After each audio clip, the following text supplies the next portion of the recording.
Folks, we are live, and this is your host, DashV. And with me today, I also have...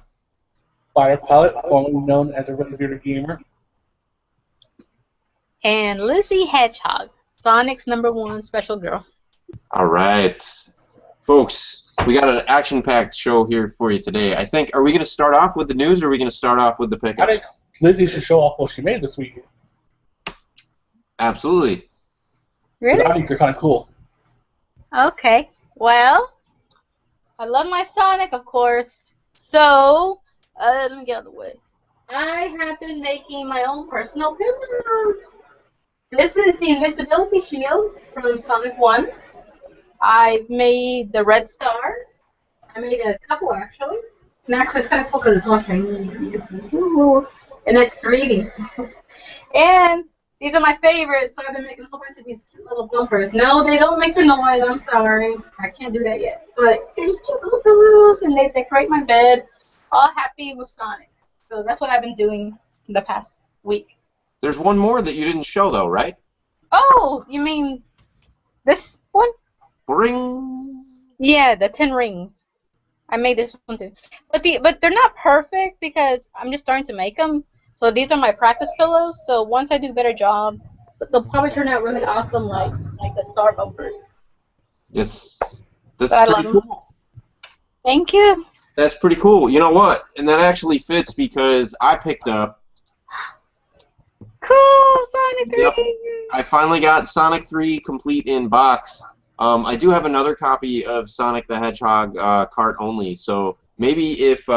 I still have to. Only one person gave like a realistic guess as to the number of times that I've said, "Folks, we are live. I'm your host, DashV."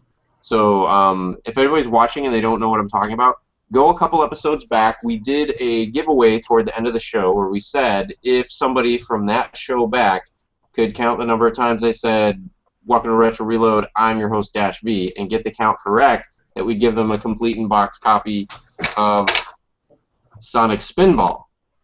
So that is definitely still up for grabs.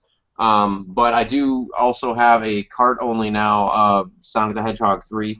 And then there's another item that we'll talk about a little bit later with my next pickup that I also might throw into a giveaway. So did you have any pickups or anything this week, Lizzie? Yes. I'm quite happy. It's a cart only, but I found Earthworm Jim too. Nice. Have you played the first one? No, that's why I'm like. But I mean, there's a retro gaming store. You know, kind of like GameStop, stuff like that, and they basically sell all these old games, but very reasonable prices. Because this was only $7.99. Considering which that's you would a great see. price for that game, actually. Yeah, well, considering you go on eBay and stuff, you go, oh my gosh, that's kind of expensive. Yeah, I have the first Earthworm Jim, but I don't have the second. You want to trade and borrow? Next time, tomorrow on the school bus, we'll trade. Okay. Well, this is another one. This was one of my favorites as a kid. This is Rad Racer. This one I was jealous of. Oh, yeah. I love Rad Racer. And then a friend of my sister's was a butthead and took all my NES games and pawned them so she could get some money. Oh, man. So this was one of the games I lost, and it was very hard to find. Eventually, I hope I can find you know the cute little cover thing and the manual eventually. But just getting the game is awesome. I do have one more pickup, and I'm happy. I couldn't pass it up when I saw it. I go, oh my gosh, Sonic can't get mad at me because you know what? I had to have had it. It was complete in the box. Dr. Mario. Nice. With everything inside. I mean, everything's still inside, even What did that run you, if you don't mind me asking? $20. That's really good, actually. Did you at the same shop you got the other game from? Yeah. Well, did you go dressed like you're dressed now? No. No, but I did have on a Sonic hat and stuff, so he thought it was okay. cute. If you went in the costume that you're wearing right now, he probably would have given you half the store. Yeah, man. But I love it. Check it out, man. It's like awesome. That is really awesome. I only have the game and manual for that. I don't have it complete in box, and that manual looks in really good condition too. Well, it's all in the box, so it hasn't been touched. And then it even had the whatever these things came in there sometimes. Ooh, Nintendo! Now you're playing with power. Superpower back in the day. But yeah, this was pretty awesome. And I also look for the seal of quality, or else it's not Nintendo. Oh, and also, if you have a Hobby Lobby near you, I found out that in their poster section, they have a Mario 3 poster. It's about $24.99, but since Hobby Lobby has specials every week, they go on sale. And if you look at your newspaper on their website, they have a 40% off coupon, so you can use it and apply it towards the poster, so you can get half off. That's amazing. We don't have any Hobby Lobbies out here in the Bay Area, but oh man, well, go on their website. Maybe on their website. It may be on their website. Absolutely. Jeremy, did you have any pickups this week? Zero, absolutely nothing. I'm a terrible. Zero pickups. It's Well, probably before I get about into my pickup, I dropped the manual.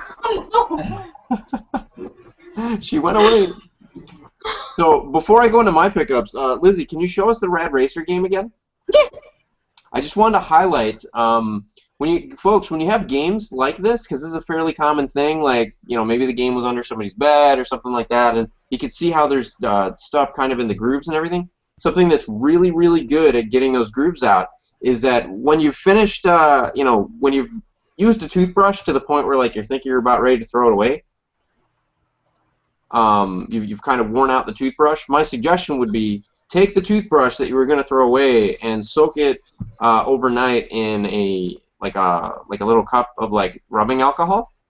Yep. Main reason for that is it makes sure it gets any bacteria or things like that off of the bristles and everything. But then dry it out, and then what's really good for getting that dust out is a toothbrush that's been softened from use. You don't want to use a brand new toothbrush. Because you might scratch the label or something like that. But if you use one where the bristles have kind of softened up, quite a bit, it's really good for getting the dirt out of all those little cracks and crannies. So I want to throw that out there. But make sure that you wash the toothbrush before you use it. You don't want to use something that you just actively use to brush your teeth and brush your games. Yeah. Okay. Good tip. So yeah. So because I get a lot of games, especially garage sales, like if you get Boxel games. And they look like that. It's amazing how just a little bit of, take a toothbrush and just kind of gently scrub at it. I've had a lot of games look like almost new after that. So, and it makes a huge difference. That, and you don't feel like you have to wash your hands after you put the game in the Nintendo. Yeah. Well, don't forget what we're at Goodwill. When you get clothes at Goodwill, wash it first. So probably applies to this too. Yeah, absolutely. But I remember that game. I had that game when I was a kid, and there's a code for that. I'll go look it up, and we'll drop it in the doodly-doo. But there's a code for that where you can actually choose any level, or you can also go all the way and see the ending, which is quite funny. I don't know. I would like to finally see the ending because I'm good, and then you crash into something, and it's like you waste more time flipping over, and then finally getting whipped back into the spot. It's I just wasted 10 seconds. I was pretty good at that game. I could usually get to I think it was the 4th or 5th stage without cheats. But then I couldn't get much farther than that. And so I did use the cheat to actually see the other levels and to see what the ending was. It's definitely pretty funny. So if you can't power through the game to beat it, and you just want to see the ending really quick, I think you'll get a chuckle out of it. Awesome. Well, I know the other game that I love is its twin brother that I love is Road Blasters. That game is awesome. I haven't played that one. I'll have to check that one out. You haven't played Road Blasters? That thing is awesome. It's basically like Rad Racer, but you get to carry a big gun on top of your car and blow everything up in front of you. Excellent, excellent. So anybody that needs to compensate, not just with a big car, but with a big gun on the top of their car, check out Road Blasters. Yes, because if you have a bad day at work or a bad day at school, just stress release, man. I know. It looks like Jeremy might be having a little bit of trouble connecting. I don't know if it's connection troubles or whatnot, but well, are there storms? Because here, my gosh, we've had floods here and I don't know. That's I'm hoping that he's all right. But Jeremy, if you're not able to connect, feel free to go ahead and hit me up on the Facebook. Send me private messages, and I'll make sure to include you in the show in that way if the internet's just not working out for you. Other pickups that I did have, I already showed off my Sonic the Hedgehog 3, which would go great with those pillows. But also I picked up Scott Pilgrim vs. the World, the limited edition Steelbook. This actually came out a while ago. I like it for a couple reasons. I already have. Whoa! That almost made for an incredible viral video. Wow, see, I almost fell right on my ass. So that was pretty close. I already have Scott Pilgrim vs. the World, the regular edition in Blu-ray and DVD. But this Steelbook, I like. I like the look of Steelbooks, number one. And then the other was, this one that I got a long time ago came with a digital copy that was iTunes only, which really stinks because I want to be able to watch my movies on Vudu, on my Roku. And so this one actually came with an ultraviolet digital copy as well as the DVD and the Blu-ray. So I kind of upgraded. So I'm definitely going to be keeping this version of it because I like the physical stuff. But I also like the convenience of digital. And Vudu, I think, really did it right. You can use your account on different devices like your iPad and your iPhone and all that stuff. Plus, it works fantastic on the Roku. So anywhere that I, have a Roku player or whatever at work, at home, I can load up, a certain portion of my movie collection, which is fantastic. So got this on the eBay for about, I think, $17, which was pretty decent. Maybe stay tuned, folks, for a future show where maybe I'll announce a contest and give away this bad boy. This is the DVD and Blu-ray copy. The digital code has already been redeemed for it, but the Blu-ray and the DVD are in perfect shape. So awesome. Definitely an excellent movie. If you're into geek culture and games and cosplay and that kind of thing, comic books, you'll love this movie. Awesome. So lastly, I got a package from a friend of mine that I used to work with back east, who's also a fan of the show. Whoa. Yeah, he goes, "Hey guy, I found a whole bunch of stuff in my garage. I'm gonna send it to you." And as you can notice, I could not wait for the show, so this has been already opened. So if I don't look incredibly surprised or grateful, I assure you, I was like a kid in a candy store like the day that I opened this up. So also, this kind of looks like the package in Ace Ventura. Like, this thing really got like the living crap beat out of it on its way to me.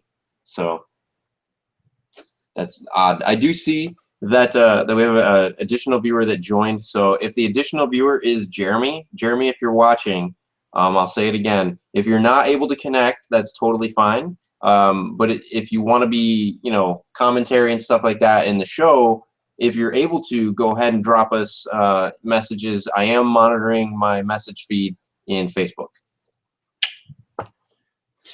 So you got to make sure people send you that they write, please be careful or whatever on it, because whenever I buy something off of eBay or Amazon or whatever, and they send me a game, someone sent me the Shipping Out Rescue Rangers. It was wrapped up 3 times in that stuff that we love to go.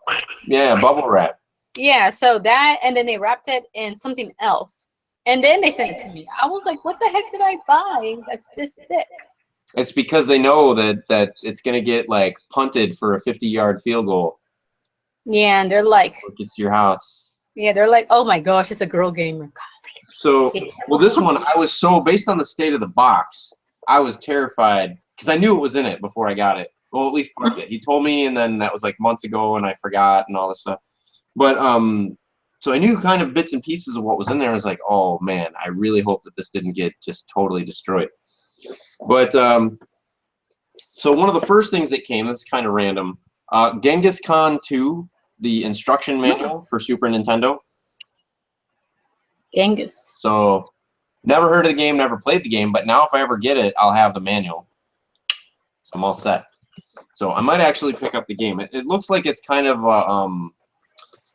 from the way the manual looks, it looks like it's kind of like a Civilization type game. Mm-hmm. Where like you build towns and villages and have different people and different skills and all that stuff. So like Sims? Could be. Don't know. I never played it. But also a TurboGrafx 16 Turbo Tap.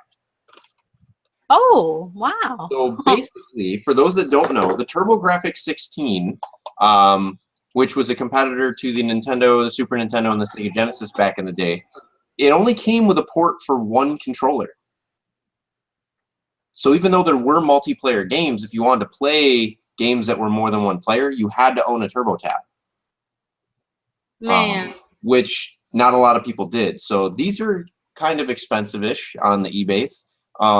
So he had it, but he doesn't have his TurboGrafx 16 anymore. He saw that about a year or so ago I got a TurboGrafx 16, so he's like, please put this to good use.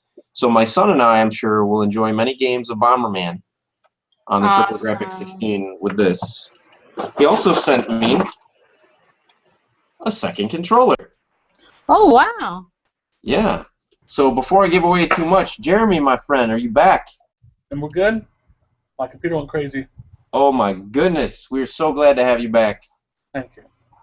So we were just going through the care package that I got sent by a friend of mine. What you got so far? What did I miss? So far, what you missed the instruction manual for the Super Nintendo version of Genghis Khan 2, Clan of the Grey Wolf.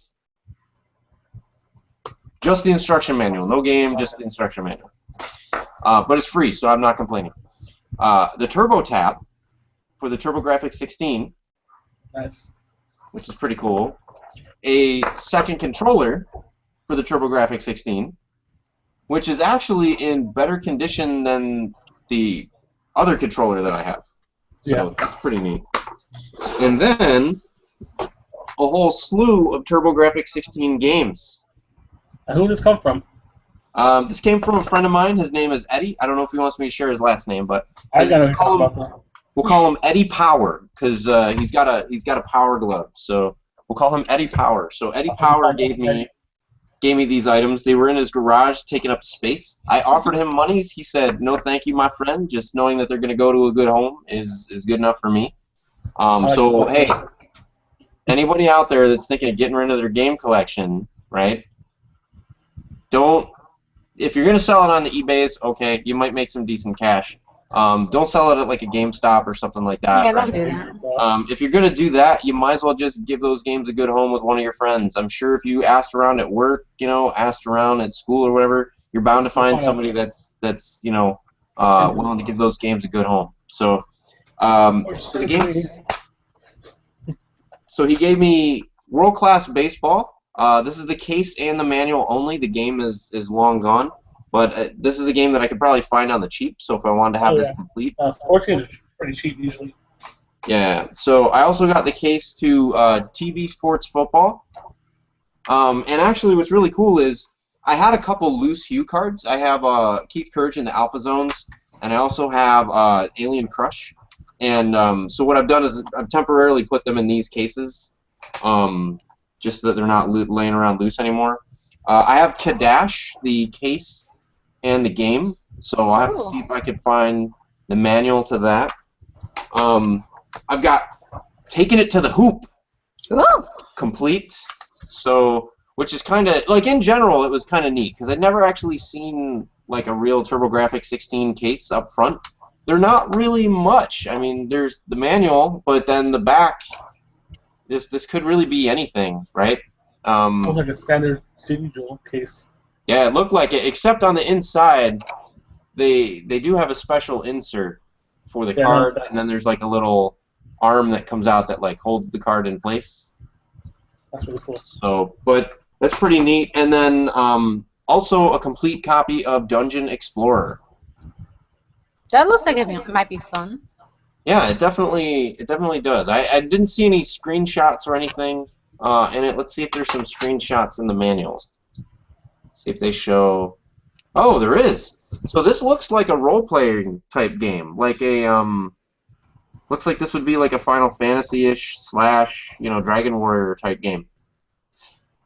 The way it looks like it kind of looks like the first Legend of Zelda game, like because it's like overhead. Yeah, a little bit. A little bit. It looks like trying to see if there's any other distinguishing pictures. There's not, but you know what? It looks like there are codes Ooh. for the game, so I'll have to type those in and see what those do. It looks like it's one of those games that saves via password system. So that's kind of neat. That I'm actually I didn't really know much about this game, but now that I've actually looked into it a bit more, I'm really looking forward to that game. Like I wouldn't mind seeing what a RPG on the TurboGrafx 16 was like. So, Eddie Power, thank you very much, my friend. These games have definitely found a good home. I'll be firing these up on my TurboGrafx 16, and my son and I will be enjoying some multiplayer Bomberman. Appreciate it. Awesome. So, which brings us to our topic of the day. The topic of the day is these systems that we loved. Like, we have to pick a game for each system that we've had. That was really our favorite game on that system, right? I thought it was Generation. So Generation 1 was your favorite game out of all systems. What if we didn't have the system during a particular generation? Well, it's still part of Generation. I was alive for Atari, but I still have favorites. Alrighty. Why don't you kick us off, Jeremy, since this was your topic idea? Alright. So Generation 1, I don't think any of us will be able to cover this, but let's see. I know it's like Pong, and that's about it. Okay. Sorry, I gotta open up the wiki real quick. No, it's okay. So Generation 1 was Odyssey, the TV Tennis, and Home Pong. So that's the first generation gaming. Wait, are they talking about the thing that you hooked up to your TV and you like? Yeah, like the original Pong. I had that when I was a little girl. My dad was talking to a used car salesman and getting a deal on the car. I remember he gave me that, and my sister and I did play it because it looked like a huge giant dial thing, like a huge giant controller, but you hooked it up to the TV. The car salesman gave you that? Yeah, he just thought I was cute, so he gave it to me. What? That's the joy of Latino men. They're so passionate, flirty. But I remember Pong because it was just like, that's it. And I was like, that's all it was. And you're like, back in the day, you're like, that's it. And the pictures make at the time, though, that was impressive. Yeah, you're like, that is that it? Ding, yeah. Ding. And my sister and I used to beat each other up over that one. My goodness. So you had a Generation Pong game. That's awesome. I don't know where it is now. My dad said he swears it's in the attic up there somewhere. He said, good luck finding it, but it's somewhere in this house. If you find that sometime, you should show us that on the show sometime. That'd be really neat. Okay. To give you perspective, today's money, that's a $435 system. What? $435 in today's money. That's how much it cost back in the day. Nah, I wouldn't. I probably would never sell. I'd be like, no, forget you. My dad would probably cry. He'd be like, no, I got you, Dad. You didn't get it from me. Some flirty salesman gave it to me. What was your favorite first generation game? I guess it would be Pong. I mean, I don't own any from the first generation, but I would play Pong. So what about you, Lizzie? Well, the Pong one, of course, because that's all I remember. But didn't Generation 1 also include the NES? No, that's about Generation 3. Well, dang it, man. We got one wrong. Well, I was born in the 80s, so I really didn't play games until Generation 3 because that Generation 1 game was given to me. I didn't even know what it was. So skip Generation 2. I never touched it. Never existed. So wait a minute. We gotta cover Dash. All right, now you actually made me go to Wikipedia to look at this link to figure out, because as soon as you said Nintendo was Generation 3, the Nintendo Entertainment System, I'm like, what? But yeah, so, all right, so they're saying that the first generation was the original Pong and the Odyssey and all that. All right. You So know, I gotta say then, I guess I don't have a favorite. of Yeah, it's that kind of hard genre. because I wasn't around and I don't have a system for it. I didn't come in. I thought I came in on the first generation, but apparently I did not come in until the second generation. I just destroyed all of Dash's. Well, unless, can we count computers in this? Yeah, I'll allow it.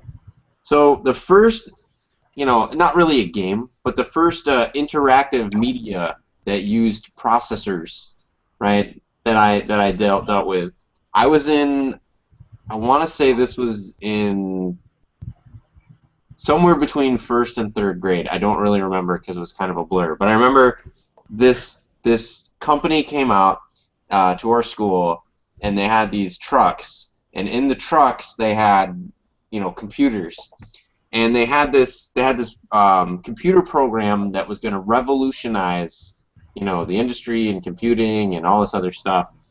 And this was the program. You use the arrow keys and the space bar to control a triangle that was called the turtle.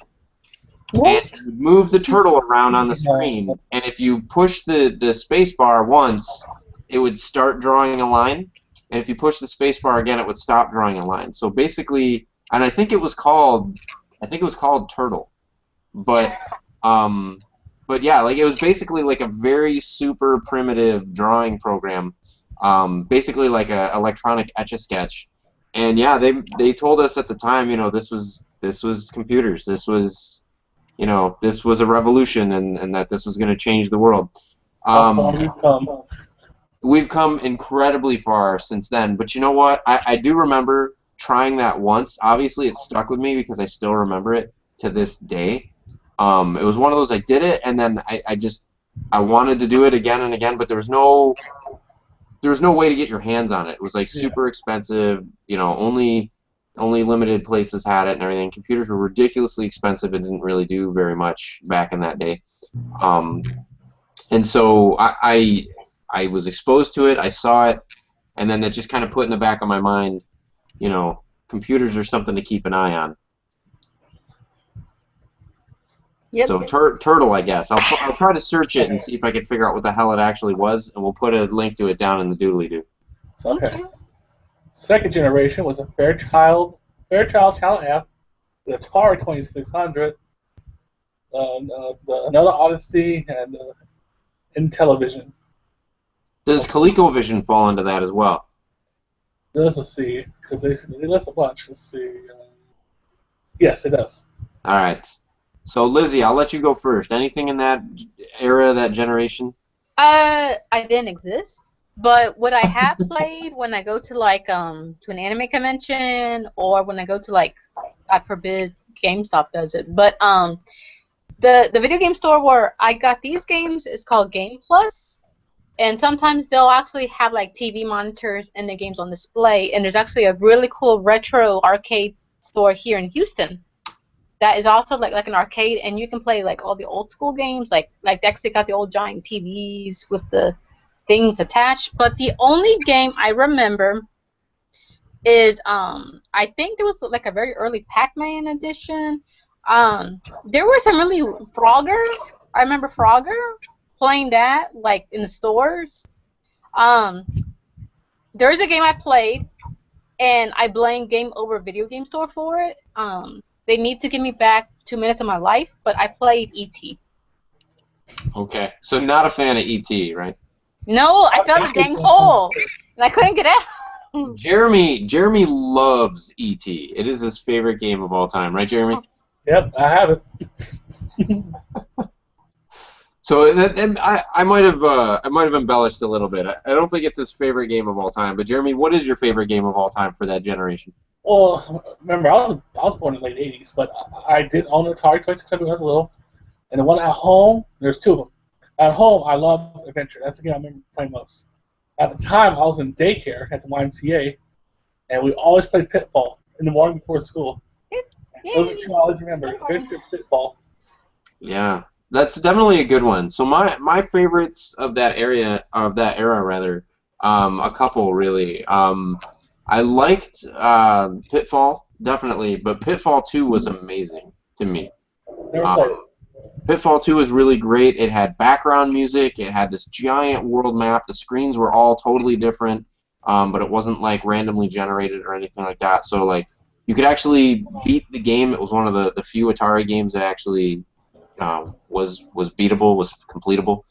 And I remember playing that for hours and hours. I borrowed it from a friend of mine, and my dad and I both we finally managed to beat it, and what a feeling of accomplishment. But it was kind of weird because back in that day you weren't used to like it felt great to beat it, right, and for there to be a purpose to playing the game. But then after you beat it, you're kind of like, well, what now? Because we were used to like the game resets or it gets faster or it gets harder or back then a game was just something that kept going until eventually the computer beat you, right? Yes. So, but that was definitely one of my favorites there. Awesome. So third generation now, right? This is Yeah. now easy stuff. It's The SG 80s. 1000, the Famicom NES, the Master System, Atari 7800s, and there is also other systems are. This is where I need the Commander 64, the Viewmaster. So yeah, that's where we're at right now. Want to go first, Lizzie? Okay. My ultimate favorite games were Chip and Dale Rescue Rangers. Of course, Dr. Mario was my second. And Tetris was third. Those were my favorite three to play. Also, I also enjoyed Lolo, which is a cute little white blue ball that was kind of like Kirby, but it was like a little blue ball that was an awesome game. That required strategy. I like games that actually made me think, but not think too much, because then I would get annoyed. What did you think of the Lolo kind of homage in Kirby's Dream Land? I haven't played that game yet. Oh, you should definitely Kirby's Dream Land for the original Game Boy, or Kirby's Adventure, and Kirby's Return to Dreamland. Any one of those games, they kind of have remakes of that. Well, Kirby Superstar. My best buddy got me. Well, I begged him because when I saw it, I was like, I want this. He's like, okay, but it's the Wii U. I mean, the Wii U version. It's got all the games in it, like that The Wii version, special Kirby's Ultimate Dream Collection. Yeah, that special anniversary. That if you look for it now on eBay and Amazon, you're like, dang, that's a lot of money. Yes. Haven't So, played it yet. I should. I haven't yet. What about you, Jeremy? It's actually Championship Bowling. We just sound Really? because back in the day, remember I didn't own NES. Every time I went to Grandma Grandpa's house, we go and we play Championship Bowling, and the sound I can always hear the sound still nowadays, But years later, for one Christmas, guess what I get? I get the old NES, and my cousins were mad. Me and my brother were like, yeah, we got the NES. Nice. Of course. Excellent. For me, can you guess my favorite Nintendo game? Mario? Now, That kind. they start with M though, right? No. What's that? What is? Master Blaster? No, Blaster Master. Blaster. Battletoads? Battletoads. You were close. A lot of people call it Master Blaster, but yeah, Blaster Master for the NES was definitely my favorite. Although Lizzie, you were really close. Like my second favorite has got to be Super Mario 3. Only because the music. Was just a beautiful game. So you got to the end and you realized it was a dang play, and you go, "What the?" You know what? I never actually. It wasn't until I'm embarrassed to say, it wasn't until maybe a year ago when somebody mentioned, oh, it's the reason that they're in all these costumes and blah blah blah. And it's all a play. It's all a play. And I'm like, I guess I should have spent a little more time looking at the title screen. But I thought it was just a flashy way to intro the game. Yeah, that's what I thought. So, yes. So fourth generation now, right? Super Nintendo. This covers also Game Boy. I wasn't aware that Game Boy was a fourth generation system, but I'm actually gonna do handhelds another day, but we can do Game Boys and stuff. all right. So this Game Boy, Genesis or Mega Drive, Game Gear. CDI. No, that's not CDI. CDI is not 4th generation. Yeah, it's right there. It's other consoles. Go down some. CDI is definitely not 4th generation. Okay, we won't count it. I think CDI. Well, I don't know. I guess I'd have to look at the years. I thought CDI was more 5th generation, but you might be correct. Yeah, 91, 98. That's about right. So wait, do they then count? Because you might be looking at a more full version of the list. So do they count 3DO then as 4th generation as well? 3DO. Let's see. Not seeing it. No. Well, if CDI is 4th generation, then I guess 3DO would be as well. What? So I guess all of those are game, right? Sega CD, Yes. etc. Well, So Basically the Sega Eder. What? Lizzie, I'm gonna guess what your favorite is. Yeah! Yes! Is it Yes. Sonic 3? You know what? It's actually Sonic 1. It's very hard for me to pick because, like, back in those days when I had no friends and I just stayed home all day on my weekends, I played all the games.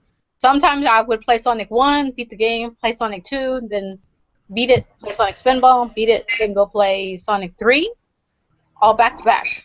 Yeah. That's how I spent my weekends. So are we going with our favorite now or what our favorite was then? up to you. I still love Sonic 1, but Sonic 3 and Knuckles is awesome. I still love my Sonic Spinball, so it's kind of hard to pick. Yeah. I would have to say, for me personally, if we're going on what was my favorite then, it's a toss-up between Sonic the Hedgehog 1 and Streets of Rage. Mainly because I never owned a 4th generation console of any of those varieties, except for the Game Boy, if we're counting that as 4th generation. So in terms of consoles, 4th generation, you know, I could play Sonic and I could play Streets of Rage at my friend's house, and that was pretty much it. So those are really the only exposure to Sega Genesis that I had at all for a while. So those are my top. That said, if we're including Game Boy, I have to say Legend of Zelda: Link's Awakening. One of the best games I've ever played, period. Never had a Game Boy. But I got 2DS, 3DS, DS, whatever, everything. You gotta get a Game Boy Advance SP so you can get the Game Boy Color and the Game Boys. Well, the Retro 5, I've been collecting the Game Boy Advance Sonic games. Yeah? And Those are good. that's what I have.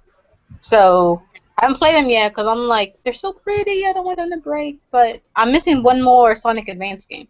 Once then it's complete. They are really good. I have the complete Sonic Advance collection, and all the different games, and they're incredibly good.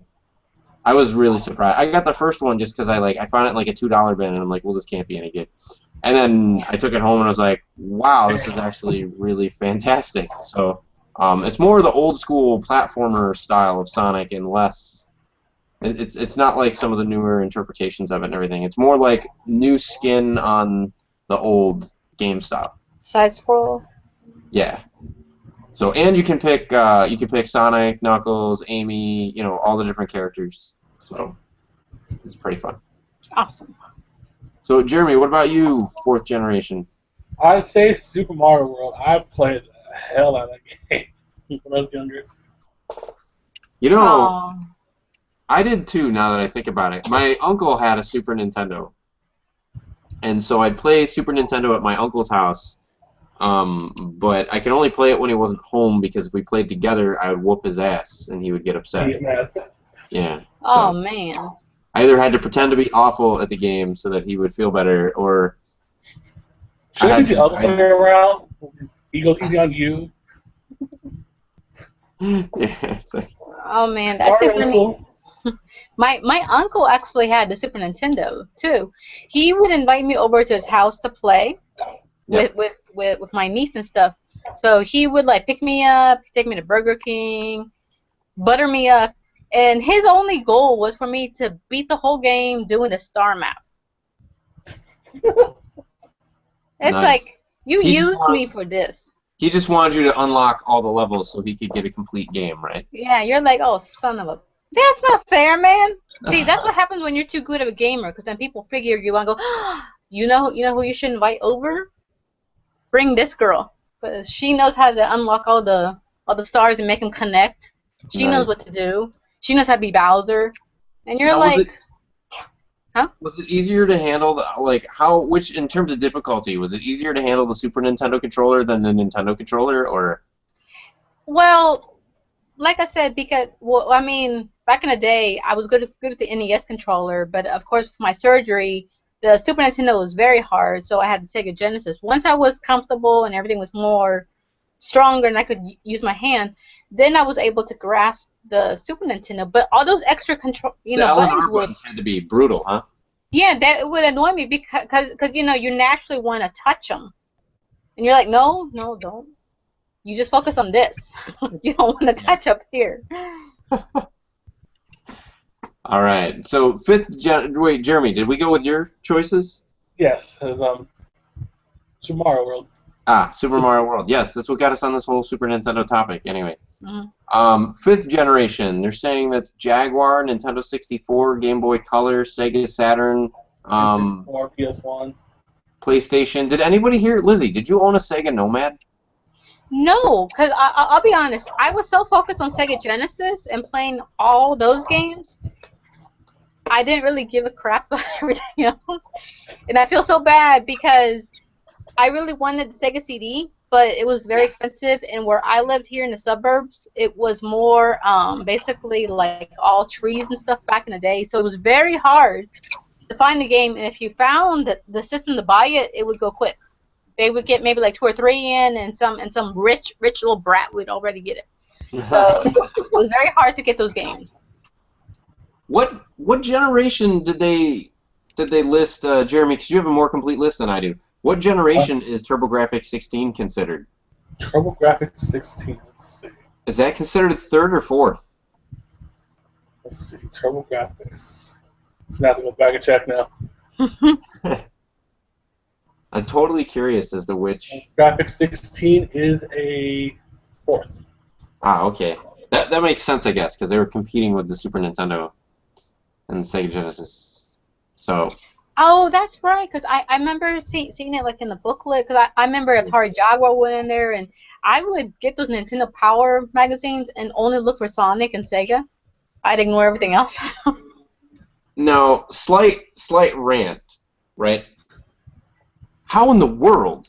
We're going to have to look this up and do a show about it, or see somebody who has done a show about it and invite them on to kind of educate us. But, like, how in the world does a company that releases a handheld that's got a better screen than the Game Boy, a color screen, no doubt, and a better screen than the Game Gear even, right? So it's a color portable, it's got the best screen on the market, excellent sound, you're playing full 16-bit games, and oh, by the way, the 16-bit games are the same games that you're able to play on your console. Like, how does the Turbo Express not be ridiculously expensive or ridiculously popular? I'm thinking probably because it was ridiculously expensive, but still, I mean, to have a handheld that plays the same games as your console and it's 16-bit, which neither the Game Gear or the Game Boy was, I mean, you would think they could print money with something like that, right? Well, I mean, back in the day, I remember in the magazines you would see so much Nintendo, so much Sega. I would never really see anything else. I mean, you might see like a small little ad somewhere in the corner, or maybe one page that might show Atari Jaguar, things like that. It's all about who had the money, and they probably control the books and stuff. The TV, you know, for a fact that Nintendo and Sega were like saying, I get this time slot, you get that time slot, I get half of this book, you get 2 pages of the book. That's probably how it went. No, I think you're probably exactly right. I think it was and Tom, talked a little bit about this, when he was on the show. So, how much, Nintendo kind of dictated, what they were able to do and how much space they were able to get. So, Nintendo, that is. So you're probably right. That's probably, but I don't know. Like it seems like I mean, the product retrospectively, right? Like looking Mm-hmm. at them now. I mean, it's just so. Am I the only one that like?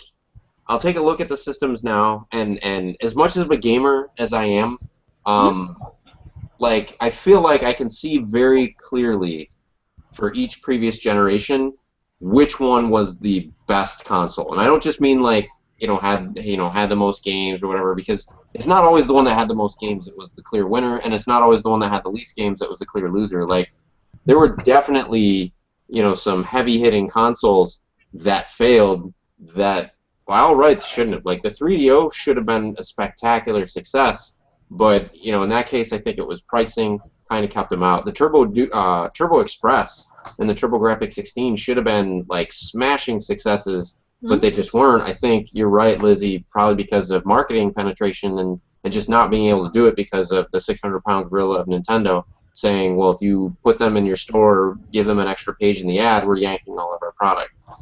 Yeah, well, I also thought of this. Nintendo and Sega both had like the most appealing mascots. I mean, who doesn't love a cute blue hedgehog or a cute looking fat Italian plumber? I mean, they grab your attention because when you're a kid, you're like, oh my gosh, because look at this. I do gotta say Sega though, right? won. Like, that was a hell of a gamble by Nintendo, though, I have to say. Like, because if I was looking, let's just take the three that we've already talked about, right? Like, so Sega, I can imagine, right? They all come up, right? Like, let's say that this was Shark Tank. You know Shark Tank, that show where, like, these inventors come up and they have this idea and they want to get all these, like, investors on board.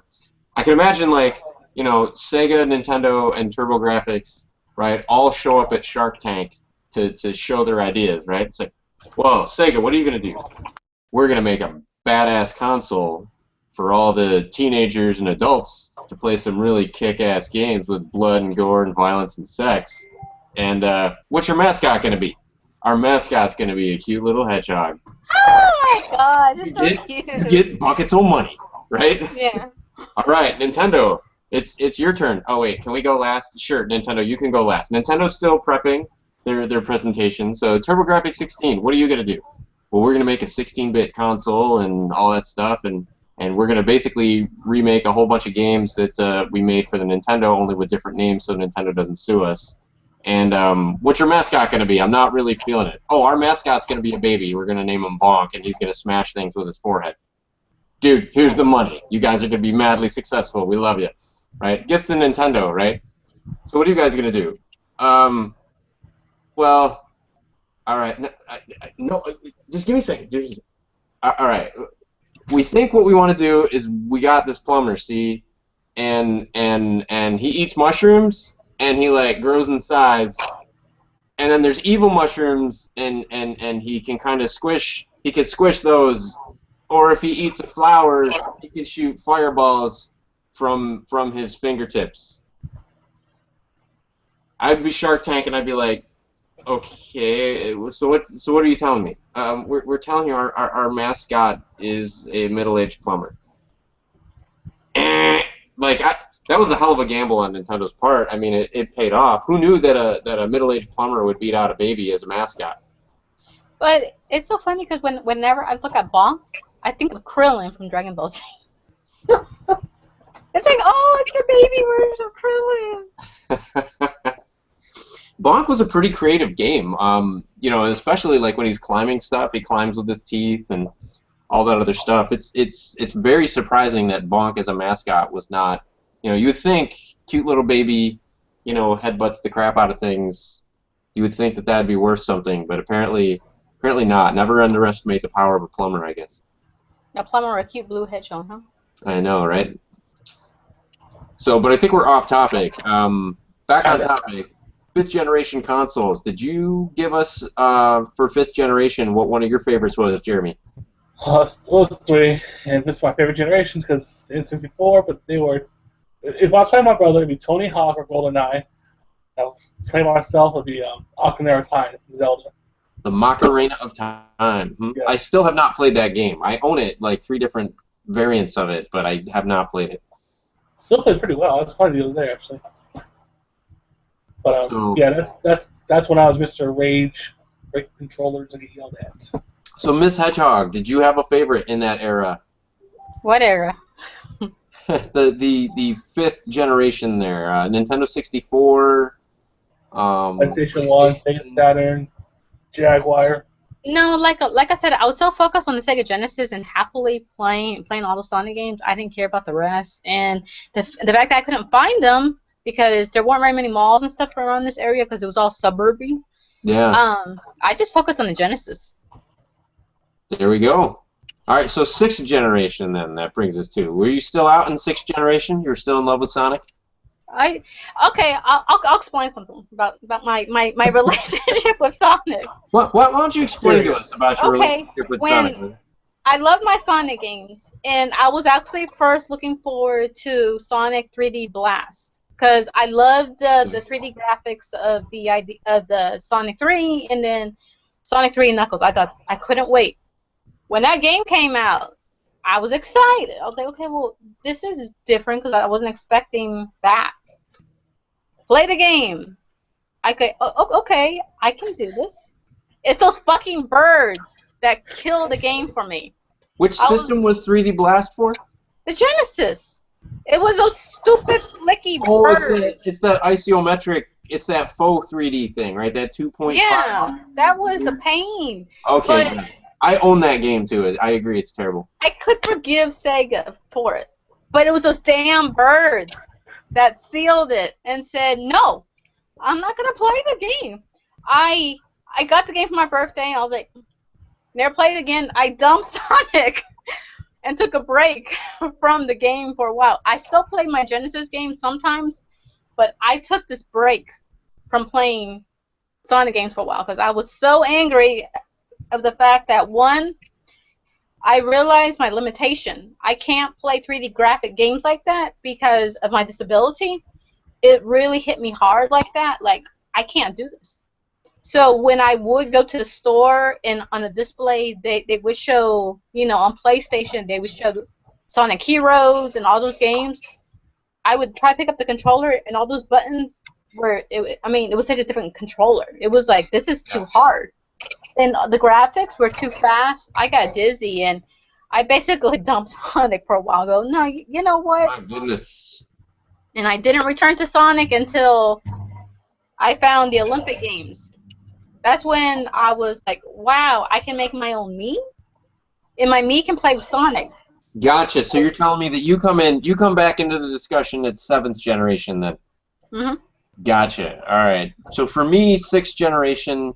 We talked about yours, Jeremy. For me, 6th generation is going to have to be, I'm going to go with the PlayStation 2 title, and I'm going to go with Kingdom Hearts.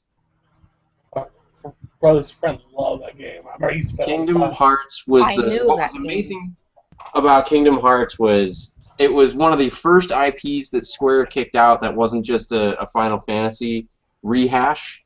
Mm-hmm. It was an action RPG, which was really, really cool.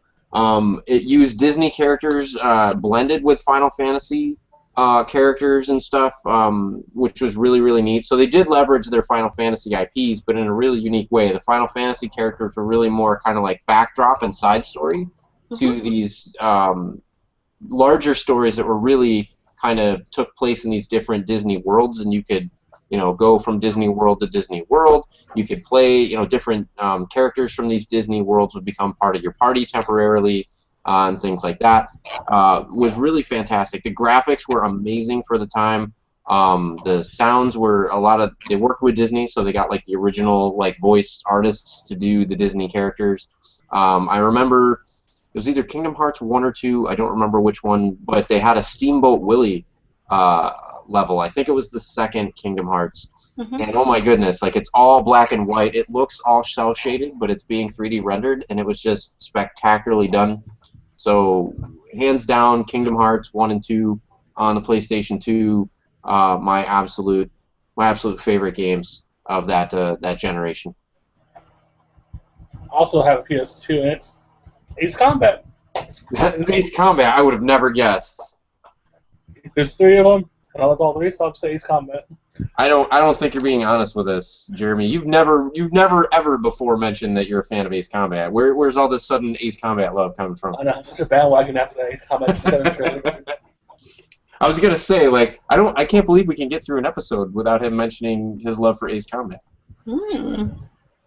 So we That's did like not. that's That resets the counter. That resets the counter back to 0. It's been 0 episodes since we've last shout out mentioned Last Remaster or Ace last Combat. mention of Ace Combat. But that does bring us to Lizzie being back in the discussion with 7th generation. What's your favorite game? This covers Xbox 360, the Wii, the Nintendo DS, and the PlayStation 3. Super Smash Brothers, because I get to play with my hero Sonic. At the same time, I get to show my love by beating the crap out of him.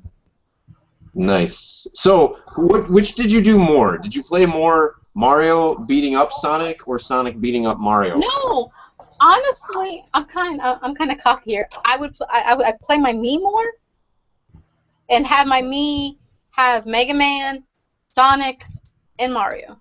That would be my group. Oh, okay. That would be awesome. But the fact that the little amiibos. Yeah. Because I have the 3DS and the Wii U version, whichever you want to go with. So far Mega Man and Sonic are at level 50, but now that they're level 50, they beat me up. Oh, Sometimes they betray you sometimes, and they beat you They've up. gone Skynet on you. Yes! But I love that game so much because actually what's funny, what I noticed is on my 3DS, the IP seems to know, the computer seems to know that Sonic's my favorite. So if I have them all hit me, Sonic is the least likely to hit me. Mario will hit me, Jigglypuff will hit me, but Sonic won't hit me. He'll hit me maybe once in a blue moon. And I think the computer goes, oh, well, that's her favorite, man, so, you know, you don't want them to hit each other. It's like Scott Pilgrim. Sonic's like, I don't want to hit girls. They're soft. She can make me chili dogs. If I hurt her, she won't make me anymore. Now, I don't understand how Sonic can eat so many chili dogs and not just be a complete mess. Well, that's what I wondered. My theory is Sonic probably has Scotch starch on his white gloves, so when he eats it, it doesn't fall in there. Because he runs so much, it's cardio. But my theory is this: I will never run behind you. Yes, because you're just gonna get flecks of corn dog all over. No, because the aftermath of eating all those beans. I don't want to be behind them. I hadn't thought about it. See, you've clearly thought this through. Yes. You've clearly thought this through. Although, you know, you could have him eat Beano and then there'd be no gas. No, because people are dumb. You never know. It's also our fans. So, Jeremy, my friend, This one is hard for me, what's your favorite game from that era? but I'd say Fallout 3. That's the one that introduced me to the Fallout series. Nice. On which console did you play Fallout 3? PS3. I didn't get a 360 till about maybe 2 years ago. Like I was like you, I wasn't really into 360. All the issues it had. Sorry, Microsoft fans, but it didn't appeal to me right away. Yeah, I skipped 360 entirely. PlayStation 3 though, it's easier in retrospect to say what my favorite game on the PlayStation 3 was. It was harder at the time, but now that I'm on PlayStation 4 and Xbox One, it's a lot easier. I have to say, it's definitely a tie between the Tomb Raider reboot and Infamous. So Infamous really kind of stuck me. That was the first time I'd played like a open world sandbox type game. And Infamous, you know, I remember playing the demo, and the demo blew me away. And I was like, wow, if the demo of a game can impress me this much, I have to check out the full game. And I did, and you know, I thought it was fantastic. Sucker Punch did a really great job on it. Same thing with Infamous 2. You know, I wish that they'd stuck with the original voice actor for 2 that they had with 1, but you know, it was still a good game. Tomb Raider, I played that because I got it free for PlayStation Plus. I really wasn't expecting a lot going into it, and I was blown away at just how good it was, how good the graphics were, how good the story was, how deep and strong the character Laura was. Part of the reason that I didn't really want to play it is because one of the things that really turned me off about the Tomb Raider series is what I think turned most other males on, which was, you know, scantily clad, you know, woman of action, that kind of thing. I liked that she was a woman of action. I liked that she was, you know, a leader and a take charge type of person. I didn't quite like, you know, how all the games previous to this one had seemed to be, we need to push the poly count higher so we can make her breasts more round. But this game, you had a fully clothed Laura Croft. She was Laura Croft, but she wasn't the Laura Croft that we knew. She was a much more naive, much more innocent, Laura. And so you got to actually see like what turned her into a badass. So, and the second game, which ended up coming out for the Xbox One, I actually bought the Xbox One just so I could play the sequel. So yeah, I both those games, excellent games, love them. Awesome. So what about you, Lizzie? Or we already covered you, right? Super Smash Brothers. Mm-hmm. Gotcha. So what was Jeremy? You covered yours already? Yes, Fallout 3. Fallout 3. So that brings us to the 8th, right? And modern generation, Xbox One, Wii U, PS4. Absolutely. What? Xbox One, Wii U, PS4, and mobile 3DS. Gaming. Yeah, 3DS. Yeah. Well, it's still Super Smash Bros. Because I was actually thinking of the Wii U instead of the Wii. But yeah, Super Smash Bros. Definitely is. The Wii, I'll go back. The Wii was Sonic Colors. That was awesome. Gotcha. So. And mobile games, Sonic Dash, Sonic Dash 2. I haven't played either of the Sonic Dash games yet. You need to go get it. I should check those out. Jeremy, what about you for that 8th generation? It's hard to say because so far no game's been outstanding. I mean, Fallout 4. If I had to choose one, I'd say GTA 5 because I play a lot of playing with my forum buddies. We had a lot of fun. Gotcha. I'm with you a little bit. Like I've got a pretty hefty backlog of PS4, but I don't, and we'll have to cover this as its own topic in a follow-up. Folks knew I was already lukewarm to this generation back in January when I reported getting both an Xbox One and a PlayStation 4 for my family for Christmas. And my son's loving the PlayStation 4. My wife has basically not touched it. I've surprisingly really, really connected with the, no pun intended, with the Xbox One. My favorite games so far this generation, I thought they'd be Infamous Second Son and First Light, which I do have but haven't bothered to fire up because I was just having so much fun with the new Tomb Raider game, Rise of the Tomb Raider. And then hot on the heels of that, I was about literally ready to just kind of put my Xbox One on eBay or Craigslist and sell it. And then I hear about this game Quantum Break, which deals with time travel and mixes full motion video with, like a regular, like a very Tomb Raider-ish style of gameplay. And so I pre-ordered it and loved it. The Quantum Break I had a really great time with. Remedy did an excellent job with both the movie portion, or the TV portions of it, and the in-game portions of it. I'm following some of the actors and some of the developers on Twitter, and they're just a really great group of folks, really energetic folks, and it encouraged me too because the game, they did a really great job with the bundle for Quantum Break. So if you pre-ordered Quantum Break, it came with, whether you pre-ordered or not, it came with Alan Wake's American Nightmare. But if you pre-ordered it, it came with that plus the original Alan Wake. So both Alan Wake's American Nightmare and the original Alan Wake were 360 titles. And as I already mentioned before, I skipped the whole 360 generation. Now I have to backtrack like Lizzie did and say my favorite 360 game is definitely Alan Wake. So what's really amazing, and I love the backward compatibility feature of the Xbox One, is I'm enjoying quite a bit of Xbox 360 back catalog that I just frankly never even knew existed because I wasn't aware that that Microsoft had these solid exclusives like that. Mm-hmm. So Xbox One is definitely getting the lion's share of my time, and my favorite games have to be, Quantum Break and Rise of the Tomb Raider. Cool. Have you played Fall yet? I have not. I have my brother-in-law got me for Christmas Fallout 4, which came with Fallout 3 because he got me the 360 version of it. So I have both Fallout 3 and Fallout 4, just have not played them. Currently, I'm halfway through Alan Wake, and I'm hooked. I'm gonna be playing that one through to completion. I have Fallout 4, but like it's a little bit harder for me with the controllers, but harder for me. So I've taken a break. I'll go back to it soon. Street Fighter 5, despite all the craziness, that's fun, but I'm gonna stay on the easy level.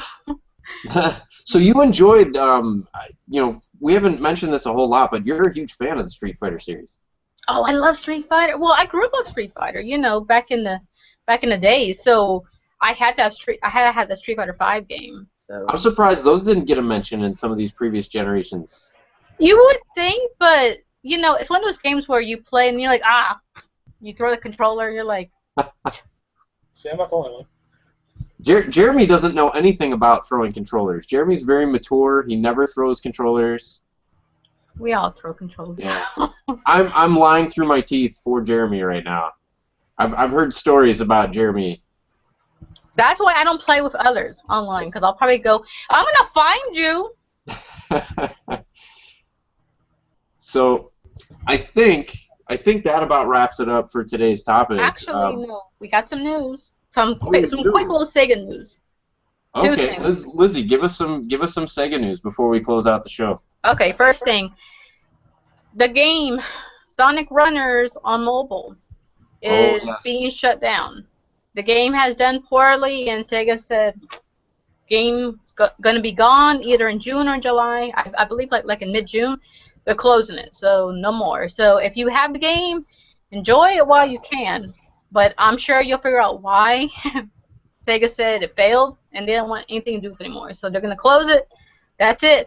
Save it, cause remember that funky little birdie game, Flappy Bird. Yeah. So you might want to save it because it might disappear later.